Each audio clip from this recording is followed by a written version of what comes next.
يا أمتك يا سبا جالتما سبا كبجما سبا أمنما بقرب بنمرين ديرسة ولو أجر سيسي هندم توشما سنجتشا علم كينا يوكين أبوليس كينا تكا يور محمد بقرب بين سلة دو الراسي هم بسه لبو تيسي ديرسة أربع كنا أرجمته سبا كينا وجين akkasuma ammoo gaafiif deebii yookiin ammoo barsiiftee gaafiif deebii isaanii irraa dhageeffattee furmaata itti barbaadu bakka argamte akkasuma ammoo baga yaada kee waan garaa kee keessa jiru kitaaba kanaan barreessitee ummata kee biraan gahtee siin jecha gara gaafititti yookiin ammoo gara yaada qabuutitti itti fufaa jechuudha. Gaafin tiyyata takkatti ummataaf sidhaamsa qaba isin warra achirraatti fillee yoo ariifillee. Artistoonni ija ummataati ija fagoo laaltee daftee waa hubattu kennaa uummatiin artiin tasabaati masakamuun qabdu lugaa namaatiin hojiin artistoota afaanii fi aadaa seenaa fi siyaasa uummata barsiisu. Hojiin teenna tana kitaaba bituu fi gurgursiisuun hojii teenna miti. Isin hojii ummataati kun hojii uummanni jaallatu hojii uummanni hojjetu nuti artistoonni hojii mataa kennaa qabna. Isin bakka bu'oota koreeti moo yookiin ammoo tuyyuu bakka bu'aa hawaasaa kanaati moo akkamiin nuti warri artii hojiin teenna achi miti achirra teetan takka gaafin tiyyatana isin suuta achitti itti gaddeebi'a. Jawaar kubbaa bute lammaa harkaan ga'e lammaan butte gara abiyyi dha'e abii rukute kubbaa goolii teenna dha'e. Akka kanaan ifaajeen uummataa lubbuun qabsaa'ota qabsoo wareegamtee harka kennaa bahe.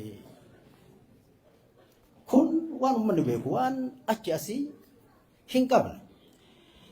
Uummanni kuni jawaariin kaleetiif, jawaariin hadhaatiif, jawaariin boruu garagara. Gaafa achirraa kaatee ati dubbii jawaar umrii kee kakaleetiin, humna kee kakaleetiin, sammuu kee kakaleetiin uummata kana onnachiiftee haaroo inni tokko as bahee waan haaroo waan gabbu'ee qilleensarra ol baatee dubbii qilleensarra gaffiddee uummata facee jedhu walitti qabdee fuutee qabsoo tana achiin geette kubbaa taphattee golbararraan geette osoo gooliin galchiin kennitee nu gadi deebite. Kun jawaari kaleeti gaafsan kan jettuun kan uummanni taa'e jettuun taa'a deemi jettuun deemi cufi jettuun cufa bani jettuun bana. Kun gaafsa waan si amanuuf waan si jaalatu waan lafarratti hojjetamee ijaan argee hojii ta'e duuka deemeeti. Kun dubbii kalee irraa haasofna. Akkas yeroo ta'u ifaajeen uummataa suni dhiigni qabsaa'ota akkasitti lafatti badee suni har'a jaratuu namni kuni kana godhee sana godhee wanni jedhamu hin jiru. Namni qabsoo ta'e na balleesse gaafa sanillee gaafa holomuliyaa galma holomuliyaati jara kana masaayitanii nutti fiddanii gaafa girmaa waliin akkanuma nu dura teettan. Qabsoo uummanni Oromoo harka 90 ol fite. Oromaaraan argitees harka 90 booda ay dhufe malee dhiiga uummataatiin kan bakka sana gahe akkamitti kana ta'a osoo qotee hin facaafatin akkamitti namni albee fudhatee ooluu namaa dhufa gaafa an jedhee dubbadhe gaafa holomuliyaa. Kana booda wanni hunduun harka jirtin dhiiga uummataa kanaaf isintu itti gaafatamaa lakkaa jee dubbadhee ture gaafsan namni viidiyoo san of keessaa qabdan tokko tokko hin beektan gaafa san gaafa galma holomuliyaa. Amma uummanni Oromoo tokko hundeen isaa tokko rakkoon isaa tokko uummanni ammoo tuyyuu tokkummaan isaa sibiilarra jaba. Namni uummata Oromoo dhamaase isin hoogganoota dhaabbota dabballee. Miseensa wanti dhiiga uummanni Oromoo fidatee harkaan gahe gabrummaatti nu deebisee hoogganoota dhaabbota ofii keessanii dhiiga uummataati waan harka keessan gahe waliin deemtanii wayiin deemtanii uummataan deemuu dadhabdanii kisaaraa ofii keessanii booftaniin uummatallee kasaarsitanii warra dhufaaf dhafdaanutti gadi deebitan hojii akka kanaa kana obboleen Joon nama guddaa nama jabaa gaafa inni duraa dhufe obboleen Joon jennaan dhagaamu keessa socho'a. Gaafa 91 namni hunduu yaadattanii. Gaafa sana akka dubbiin isaanii suni gaafa uummanni moonatti dachee gad deebi'eeti waan lama nu harkaa taate.